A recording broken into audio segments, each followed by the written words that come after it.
राजकारण, समाजकारण, कोकणातील प्रत्येक घडामोड. सिंधुदुर्ग 24 तास आता नव्या रूपात. सिंधुदुर्ग संवाद, ताज्या घडामोडींसाठी आताच सबस्क्राइब करा. पत्रकार अहोरात्र समाजासाठी आणि लोकशाहीच्या चौथ्या स्तंभाचे रक्षण करण्यासाठी कार्यरत असतो. समाजाला वेळ देताना अनेकदा स्वतःच्या कुटुंबाकडे आणि मुलांकडे दुर्लक्ष होते. अशा परिस्थितीतही पत्रकारांच्या मुलांनी जिद्दीने अभ्यासात मिळवलेले यश कौतुकास्पद आहे. स्पर्धेच्या युगात टिकून राहण्यासाठी मुलांनी केवळ नोकरीवर अवलंबून न राहता व्यवसाय क्षेत्रातही गरुड झेप घ्यावी, असे प्रतिपादन सिंधुदुर्ग जिल्हा पत्रकार संघाचे जिल्हाध्यक्ष उमेश तोरसकर यांनी येथे केले. कणकवली तालुका पत्रकार समितीचं जिल्हा पत्रकार संघाने अनुकरण केलं असं म्हटलं तर ते नाही, कारण त्यांचे अनेक उपक्रम हे जिल्हा पत्रकार संघाने हायजॅक केले. आता खरं तर स्नेहसंमेलनाचा कार्यक्रम हा कणकवली तालुका पत्रकार समितीने पहिल्यांदा सुरू केला आणि त्याच्यानंतर गेली 2 वर्ष जिल्हा पत्रकार संघ 17 मेला हा कार्यक्रम दरवर्षी पत्रकार भवनामध्ये होतो. एक चांगली पत्रकारांसाठीची जी करमणूक असते किंवा त्यांच्या पाल्यांची असते, त्यांच्या कुटुंबियांची असते आणि यासाठी हा उपक्रम सगळ्यात महत्त्वाचा असतो.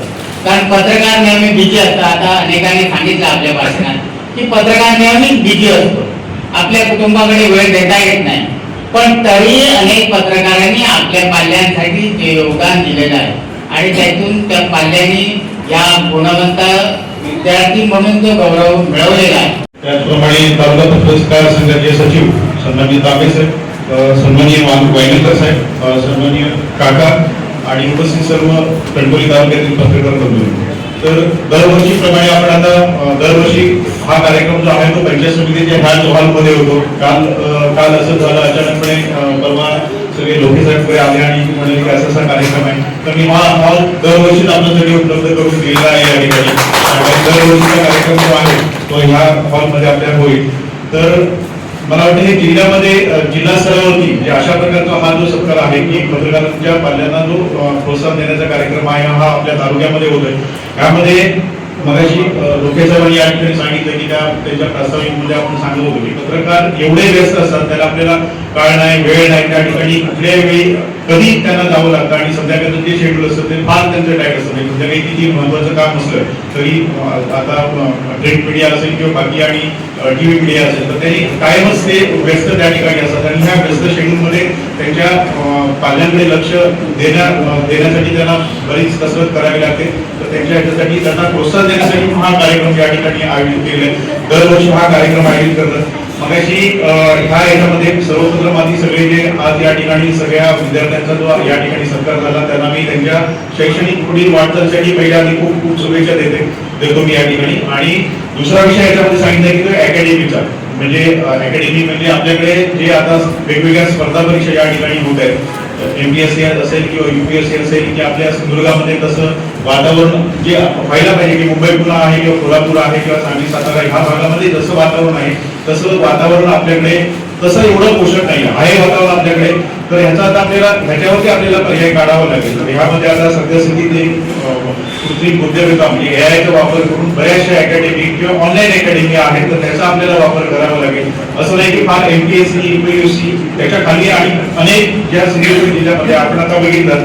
मी आता ह्या जिल्हा परिषदमध्ये जवळपास 26 वर्ष काम करतोय. आता याच्यामध्ये काय होते की बाहेरचे जे आहेत त्यांच्या अकॅडमी एवढ्या पॉवरफुल आहेत, ते बारीक सारीक सगळ्या म्हणजे पोलीस भरतीपासून जे सगळी जी पदं वरपर्यंत आहेत MPSC UPSC पर्यंत सगळ्या पदांचा सगळा अभ्यास ते करतात. ते पहिले काय करतात की पहिली एखादी कुठली तरी नोकरी आपण मिळवायची आणि ती मिळवली की आणि पार्ट टाइम त्यांनी अभ्यास करायचा. म्हणजे पहिलं काहीतरी आपलं नोकरी एखादी मिळवली म्हणजे MPSCच्या धर्तीवरती असेल, क्लास 2 असेल, क्लास 1 मिळाली असेल तर त्यानंतर UPSCचा अभ्यास वगैरे अशा प्रकारे ते तयारी करतात. तर त्या धर्तीवरती आपल्याला हा AI चा वापर करून आपल्याला अकॅडमी आणि ऑनलाईन अकॅडमी सुद्धा आपल्याकडे भरपूर या ठिकाणी उपलब्ध आहे. तर त्याचा वापर करावा. AI मध्ये बरेच अपग्रेड ह्याच्यामध्ये आलेले आहेत, त्याचा ह्या विद्यार्थ्यांनी खूप वापर करावा आणि सुयोग्य आणि चांगला योग्य वापर अभ्यासक्रमासाठी असेल ह्याचा त्यांनी वापर करावा. आणि या ठिकाणी जे आहे आता माझं जर बघितलं होतं तर मी आता ह्या जिल्हा परिषदच्या 4 नंबर शाळेमध्ये माझं पूर्ण 7वी पर्यंत शिक्षण झालेलं आहे. त्यानंतर 12वी पर्यंत SC मध्ये शिकलो. त्यानंतर सावंतवाडी पुढचं शिक्षण झाल्यानंतर कोल्हापूरमध्ये गेलं. त्यानंतर मी ज्या पदावरती होतो, मी विसरती ग्रामपंचायत म्हणून या छोट्याशा जे पद आहे, वर्ग 3चं पद आहे, त्या वर्ग 3च्या पदावरती होतो. त्यानंतर मी त्या पदावरती 18 वर्ष काम केल्यानंतर मला ते जे कामकाज बघून त्यानंतर माझं प्रमोशन झालं, वर्ग 2चं प्रमोशन झालं. वर्ग 2 मध्ये मी देवगडमध्ये काम केलं, ते असताना मी 2-4 या ठिकाणी सांभाळले आणि वर्ग 2चं झाल्यानंतर मी परीक्षा दिली. जी एमपीएससीच्या धर्तीवरची जी परीक्षा असते ती परीक्षा मी एमपीएससी धर्तीवर दिली आणि राज्यामध्ये ते टीएस पास झाले, त्यामुळे डीपी पास झालो आणि त्यानंतर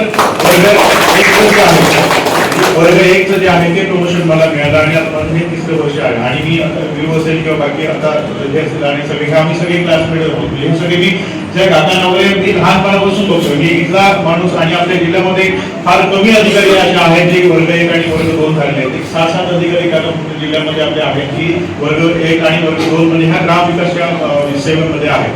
तर असं आपल्याला फार कठीण काय नाही. हे सांगण्याचा उद्देश असा आहे आपल्याला की आपण छोट्या पदावरून जरी सुरुवात केली की त्या पदामध्ये अशा भरपूर संख्या असतात की आपल्याला द्यायला. जरी वरिष्ठ साहेब ह्या पदावरती असलं तरी त्यानंतर तो अधीक्षक होतो, कक्ष अधिकारी होतो, त्यानंतर तो क्लास 2 होतो, क्लास 1 होतो. म्हणजे अशी सुद्धा पद आपल्याला अशी टप्प्याटप्प्याने सुद्धा धरता येते. पण आपण ते ध्येय जे करूया एमपीएससी यूपीएससी धर्तीवरती आपण अभ्यास करूया आणि सगळ्या विद्यार्थ्यांना परत एकदा मी माझ्याकडून आणि सगळ्या पत्रकार बंधूंना सुद्धा मी माझ्याकडून परत एकदा शुभेच्छा देतो. आणि आजच्या कार्यक्रमासाठी मला बोलवलं या ठिकाणी, तर मला बोलवल्याबद्दल मी सर्वांचे या ठिकाणी आभार मानून थांबतो. धन्यवाद. सिंधुदुर्ग 24 तास आता नव्या रूपात.